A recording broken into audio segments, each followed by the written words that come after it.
everybody. I'm sitting outside, hiding my head from the sun with this amazing hat that I got from Mexico a couple of years back. So today we're going to continue with this amazing, powerful book, Q Square by Pritchett.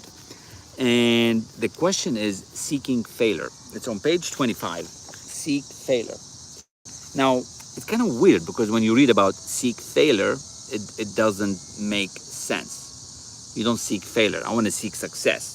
I've been in manufacturing for 25 years. You don't seek to fail.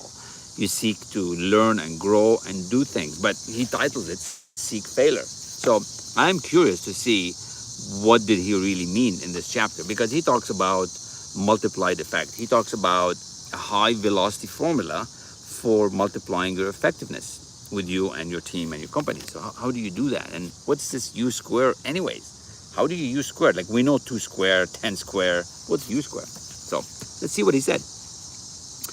Quantum leaps demand a willingness to make mistakes. You cannot hole up in the safe zone of behavior where you have beaten the odds of failing. An unwillingness to encounter defeat or run into problems outlaws quantum leaps. Unless you allow yourself to make mistakes, to fail, you will never have the opportunity to test the limits of what you truly are capable of accomplishing. So right away, it's correcting my thinking. You have to allow yourself to be okay to fail, okay? You must realize that if you're experiencing no difficulties, problems, or pain, you probably have aimed too low. You've leveled off in your growth and achievement. You probably are far from reaching your limits.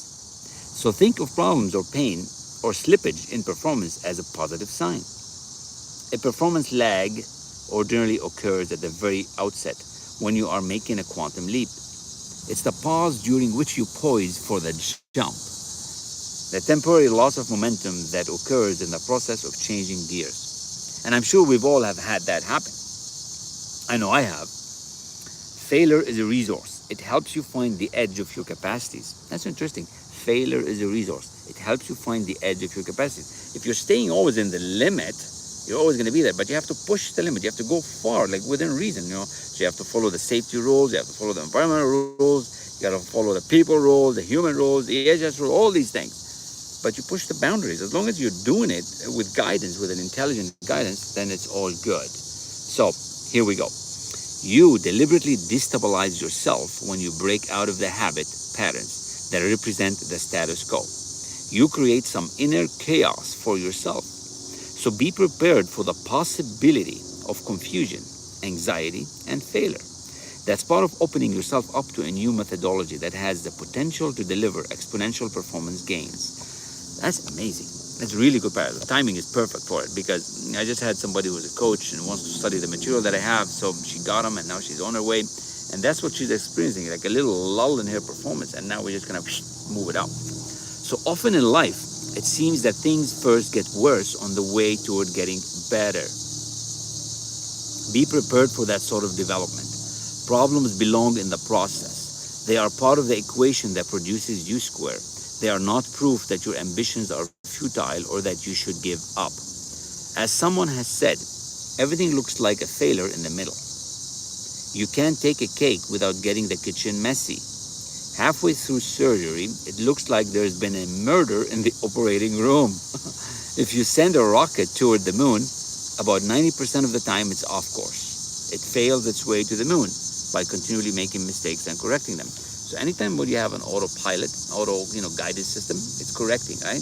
When you put an address on your GPS, it's correcting. And if there's an obstacle, if there's a construction, it corrects, it goes around. So we're always correcting. That's what he's talking about. At the outset, you may feel high because going to the quantum leap is heady stuff.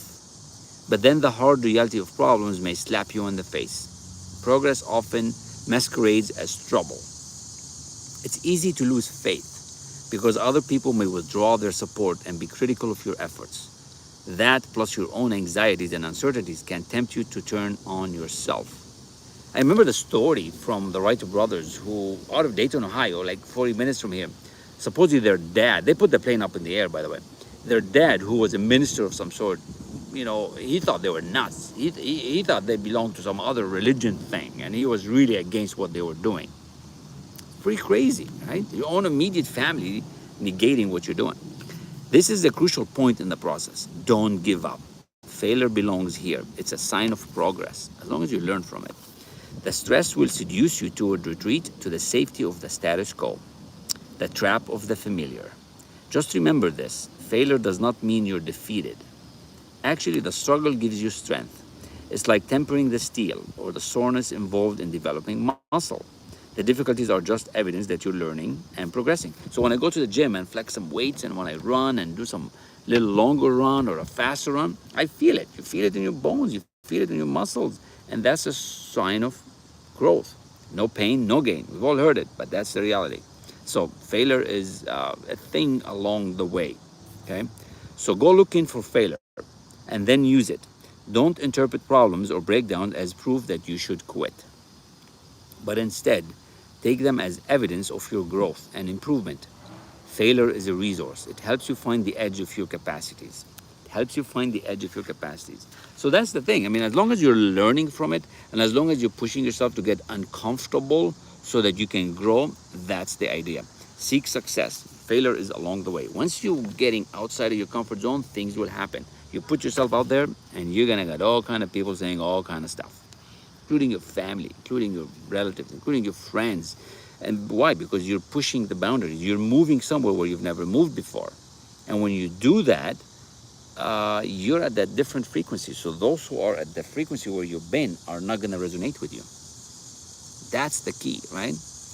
You got to understand that when you're doing something above the ordinary, you are not at the frequency that you were anymore. You are way beyond, right? So learn from the failure. Don't quit. You know, if you quit, it's done deal. That's what I'm talking about. Don't quit. It's a pretty cool chapter. But the only way you're going to not quit is if you really have a goal. And that's why, you know, as we develop this self-confidence in the goal of what we're doing, and we've been talking about it for a while, right? If we look at this self-confidence, one of the first things that it says, first, I know that I have the ability to achieve the object of my definite purpose in life. Therefore, I demand of myself persistence, continuous action towards its attainment. And I here and now promise to render such action. So if you don't have a good goal, if you don't have something strong that you want, you're not going to persist. You're not going to seek that failure. You're not going to do it 10,000 times like Edison did. You're not going to do it a gazillion times until you really pass. It's going to take more than one time for you to succeed. If it was easy, everybody would do it. If it was easy to get into real estate and have a flip property and buy a house and make some money, everybody would do it. But you're going to get the rejections. You're going to get the negative letters. You're going to get the people say, don't do it. You're going to get the people that are going to say, we're not going to give you the money. But what is that goal, right? I like that. A definite purpose in life. So if you want this thing, I can send it to you. Just reach out. And for those who are watching, I guess if you invite somebody, or that, let's see how many. I think I'm seeing 3 people watching, 4 likes. That's pretty cool.